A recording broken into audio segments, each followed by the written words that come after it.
Il y a encore quelques années, la télévision avait une place importante dans les foyers. À partir des années 70, elle a commencé à être plus accessible et n'a cessé de grossir, servant d'objet de divertissement, d'information, de culture avec le journal papier et la radio. La télé avait aussi mis une programmation en place, un rendez-vous à ne pas rater que ce soit familial ou personnel, selon les émissions ou les séries, et pour ma part, je ratais rarement la trilogie du samedi pour suivre les aventures de Stargate SG-1 à travers la galaxie pour éliminer les villes Goa'uld. Il y avait le même principe pour tout un tas de choses, comme les dessins animés avec le Club Dorothée ou les Minicums, ne voulant pas rater le dernier Saint Seiya ou le dernier Inspecteur Gadget. C'était à un horaire précis, un jour précis, et impossible de le voir autrement que par là, en devant se montrer parfois très patient selon les programmes pour en voir la suite. Aujourd'hui, avec Internet et les diverses possibilités, que sont YouTube, Twitch, Netflix et compagnie, ce genre de rendez-vous a complètement disparu. Pour le mieux sur certaines choses, pas forcément sur d'autres. Moi, par exemple, la télé ça rythmait en partie mes journées. Ça me donnait une sorte de cadre et de repère. Je savais par exemple que quand je sortais de l'école, les minicums allaient commencer. Comme le fait qu'après sa cartoon, c'était la fin du week-end, et la déprime pour ceux qui n'étaient pas très friands de l'école, comme je pouvais l'être. Et qui dit week-end, pour moi, disait dimanche chez ma grand-mère, et également certaines émissions télé comme Sydney Fox Aventurière, une sorte d'Indiana Jones féminin, d'Amicalement Vôtre qui était déjà à sa énième rediffusion, ou encore la série que je dois être le seul à me souvenir, Le Magicien. Parmi tous ces programmes d'après-midi, il y avait bien évidemment Les Feux de l'amour, qui ne m'intéressaient guère, je vous rassure, mais que ma grand-mère ne ratait presque jamais pour suivre les aventures de Paul Newman et des Abbott. Je me rappelle même des noms 20 ans après, je crois que c'est ce qu'on appelle un traumatisme d'enfance. Mais vous allez probablement me dire, quel est le rapport avec Alerte à Malibu ? Tout simplement parce qu'il s'agit également d'un soap opéra, un genre de feuilleton sentimental qui mêle sexe, mélodrame et arrivisme, le tout étant exagéré pour rendre le tout plus dramatique. Je vous rassure, Alerte à Malibu est un soap opéra avec beaucoup plus d'action. Avant qu'on passe dans le vif du sujet, vous allez probablement me demander, et vous aurez raison, pourquoi Alerte à Malibu ? Tout bêtement parce que je l'ai vu popper sur mon fil YouTube, au milieu de vidéos Pokémon, de jeux vidéo et de vidéos humoristiques sans trop comprendre qu'est-ce que ça foutait là, n'ayant jamais suivi cette série sur YouTube. Mais les voix de YouTube sont impénétrables. Et je me suis donc posé la question, qu'est-ce que ça vaut en 2025 ? Comme je l'ai dit, Alerte à Malibu est un soap opéra action en 9 saisons qui a débuté en 1989 et qui avait comme vedette David Hasselhoff, qui était à l'époque plus connu sous le nom de Michael Knight dans la série K2000. Il faut savoir qu'au début, la série n'a pas eu un grand succès, et c'est David Hasselhoff qui a pris les rênes de la série et qui a réussi à en faire une série culte des années 90. Et mieux que ça, il a réussi à obtenir le record d'audience hebdomadaire avec 1 milliard de téléspectateurs en 1996. On suit les aventures du personnage principal, Mitch Buchanan, sergent sauveteur sur les plages de Malibu, mais également les histoires de ces sauveteurs qui changeront selon les saisons à travers le temps, avec quasi 40 personnages au total. Oula, qu'est-ce que tu nous montres là ? Stop. Enfin, pas là. Non, pas là. Arrête-moi sur un bout de plage, un bout de mer, un truc. Oui, voilà, là c'est parfait. C'est qu'on risque d'avoir des problèmes. Éloignez les enfants des écrans. On en était où déjà ? Ah oui, donc, on suivra nos héros principalement sur les plages californiennes pour secourir les baigneurs de la noyade, provoqués par tout un tas d'événements. Pour éviter de se cantonner uniquement à ça, les sauveteurs ne feront pas que des interventions dans l'océan, mais également dans d'autres domaines. Ils s'improviseront pompiers pour éteindre des feux, policiers pour des accidents de la route, alpinistes pour secourir des personnes sur des falaises, archéologues pour secourir des enfants sous un tunnel effondré, course-poursuite, vol, attaques d'animaux en tout genre, j'en passe, et des meilleurs. La série se fera connaître principalement par son utilisation des ralentis, qui aura été vue comme un moyen esthétique de capter les actions des sauveteurs et de mettre en avant le physique des acteurs et des actrices, mais la raison première et principale, comme c'est le cas souvent, c'est pour une question de pognon. David Hasselhoff déclara que ça permettait de gagner du temps pour chaque épisode et donc de faire des économies de coûts, sachant que chaque saison fait plus de 20 épisodes de 40 minutes. Bien entendu, cet aspect esthétique rentrera en compte, et je trouve que ça donne un côté ridicule parfois selon les faciès des personnages.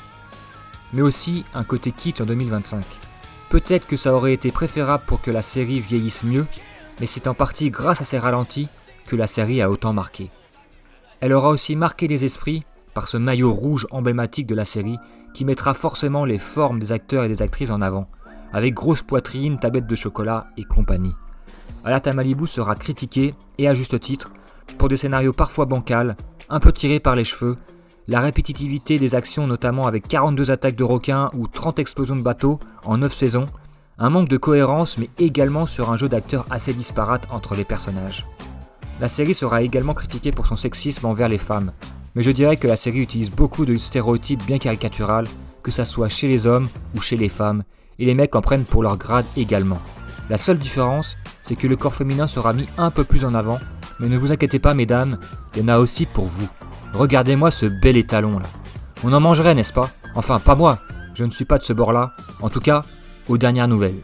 Le manque de cohérence se situe aussi sur le suivi des personnages, qui se fera principalement sur le non-renouvellement de contrat des acteurs, ou leur désir d'aller voir ailleurs, ce qui changera les plans de la production à l'arrache, et ça se verra. Les deux seuls personnages que nous suivrons tout au long de la série sont Mitch Buchanan et son fils Obi.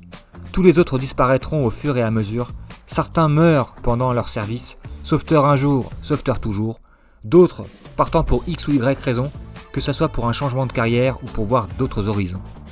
Notre héros, Mitch Buchanan, que l'on verra tout au long de la série, est un personnage charismatique, figure paternelle qui a un sens du devoir accru, idéaliste, moralisateur, un pilier pour tous les sauveteurs. Il fera un duo très touchant et émouvant avec son fils Obi, partageant beaucoup de choses et sera l'un des rares duos à évoluer sous nos yeux.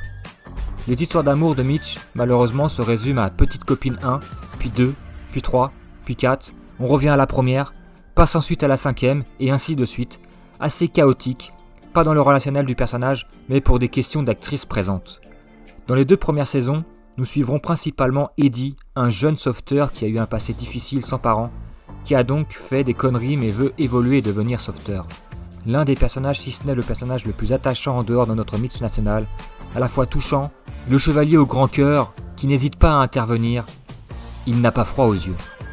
Il fera un duo dans le boulot et ensuite dans la vie avec Shawnee, le personnage féminin des sauveteurs le plus important de ces 2 premières saisons, avant qu'ils ne s'envolent tous les deux pour se marier. Il fera un duo dans le boulot et ensuite dans la vie avec Shawnee, le personnage féminin des sauveteurs le plus important de ces 2 premières saisons, qui sera douce, gentille et affectueuse, toujours prête à rendre service, avant que les 2 tourtereaux s'envolent pour se marier. C'étaient les personnages qui avaient la meilleure conclusion, mais avec le téléfilm sorti en 2003, ils en ont décidé autrement. Mais on verra ça un peu plus tard. Il y a également ce personnage féminin dont le nom m'échappe complètement, qui sera présent uniquement dans 2 épisodes, mais pour ceux qui l'ont reconnue, elle était une des actrices principales de Code Lysa, une série où des étudiants créent la femme parfaite. Petit clin d'œil, même si personnellement j'ai dû voir les 2 premiers épisodes, mais j'étais trop jeune pour vraiment m'y intéresser. Ensuite on a pu découvrir le jeune David Charvet, qui fait son apparition dans la série dans le rôle de Matt, avec Pamela Anderson dans le rôle de CG. Le premier est un personnage loyal et fidèle, courageux mais un peu trop naïf pour son bien, alors que CG est une femme douce, gentille, empathique, mais un peu neuneux sur les bords, croyant à tout ce qui est mystique et inexplicable, attachante mais ce n'est pas la plus aiguisée du tiroir. Par la suite, les 2 personnages formeront un couple emblématique dans la série, mais également dans la vie. Pour finir, et pour ne pas parler des 40 personnages, je vais aussi mentionner Caroline et Logan. La brune est dans la même veine que CG, à quelques détails près, se faisant avoir par les mecs et semble en redemander. Et Logan jouera le rôle du bad boy, trompant ses copines, les faisant tourner en bourrique, narcissique, sûr de lui, avec un gros melon. Comme vous le constatez, la série aura été un tremplin pour pas mal d'acteurs et d'actrices, qui auront par la suite d'autres rôles, feront du mannequinat, des photos de charme et plus surprenant encore, des sextapes pour certaines, mais on va éviter de s'attarder là-dessus. Vous l'aurez compris, la majorité des personnages féminins seront pulpeuses, sexy, naïves. Seul Shawnee déviera de cette route, et les mecs sont tous beaux gosses, mais auront des rôles quand même divergents des uns et des autres. La série, je vous rassure, n'est pas que drame et de trahison. Il y a pas mal d'humour ici et là, qui rend la série plus légère, et offrira parfois des blagues réussies, comme celle qui fera référence à la carrière de chanteur de David Hasselhoff. Qu'est-ce que tu veux, c'est la mode? Aujourd'hui, on est tous en caleçon. Ça n'a rien de nouveau, je te signale. Je portais ce genre de truc quand tu étais encore en couche. Rien d'étonnant à ça. La mode revient tous les 20 ans. Ton style de voiture? Moi, je préfère les berlines confortables. Oh, tu rigoles. Moi, c'est les voitures de course. Ça De dépote. course, tu plaisantes, t'as rien de plus fatigant à conduire que ce genre de bagnole. Moi, je raffole de voitures dotées d'un excellent moteur et de sièges confortables pour de longues routes.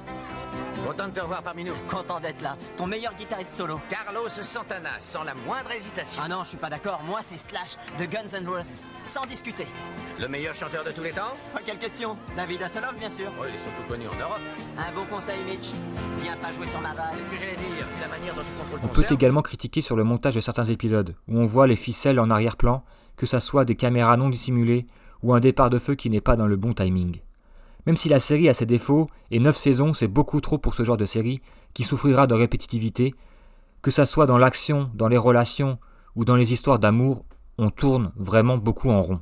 Malgré tout ça, la série est touchante, il y a des épisodes beaucoup mieux réussis que d'autres, qui nous font s'attacher à certains personnages, qui nous offrent quelques sourires, et au fond, personnellement, je ne trouve pas ça horrible. J'ai même passé un bon moment sur certains épisodes, mais c'est probablement mon côté midinette qui ressort.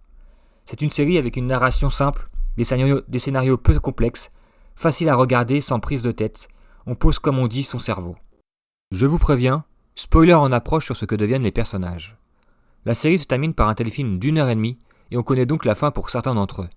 Notre Mitch national sera considéré comme mort lors d'un épisode d'Alerte à Hawaï, suite de Malibu, mais ils ont changé de lieu et ont réduit les coûts, ce qui a précipité la fin de la série. Du coup, on retrouve Mitch pendant ce téléfilm, racontant son histoire après sa soi-disant mort, ayant perdu la mémoire, se faisant manipuler par une femme qui n'était pas amoureuse de lui, et finit donc seul et célibataire. CJ se marie avec l'inconnu du bar, rien de bien incroyable. On apprend qu'Eddie a divorcé de Shawnee, se mettant en couple avec Caroline. Matt n'a quasiment plus été vu après avoir été accusé de violence sur une femme lors de la saison 6, et disparaît dans les méandres. Bien entendu, il ne s'agit pas d'une grande série, je n'ai pas apprécié au point d'en garder un souvenir impérissable. Mais je ne crois pas que la série avait ce but. Une série qui a marqué les années 90, mais qui sera probablement dans aucun top des séries préférées des gens, c'est malgré tout un marqueur indélébile de ces années-là. Pour finir, je vous propose qu'on se quitte sur le générique emblématique de la série. Quant à moi, je vous donne rendez-vous sur une autre vidéo que personne n'aura demandé.